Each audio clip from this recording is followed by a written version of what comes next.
ہم آپ کو بتائیں کہ رنگ آف پاکستان کے زیر اہتمام آسٹریا کے دارالحکومت ویانا میں سانحہ نیوزی لینڈ پر ایک دعائیہ تقریب کا اہتمام کیا گیا۔ شرکاء نے زبردست الفاظ میں شہداء کو خراج عقیدت پیش کیا۔ یہ رپورٹ دیکھیے۔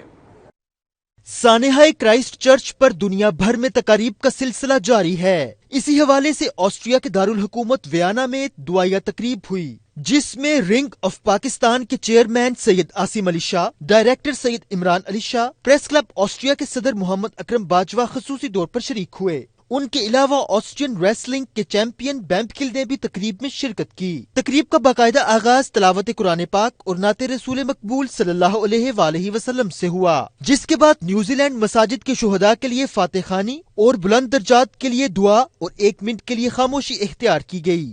سید عاصم علی شاہ نے اپنے مختصر خطاب میں کہا کہ وہ سانحہ نیوزی لینڈ میں بے گناہ جانوں کے ضیاع پر افسوس اور متاثرہ خاندانوں کے ساتھ دلی ہمدردی کا اظہار کرتے ہیں۔ اس موقع پر آسٹرین ریسلر نے اپنے خطاب میں کہا کہ وہ پاکستان میں ریسلنگ کے لیے اپنی خدمات انجام دینے کو تیار ہیں۔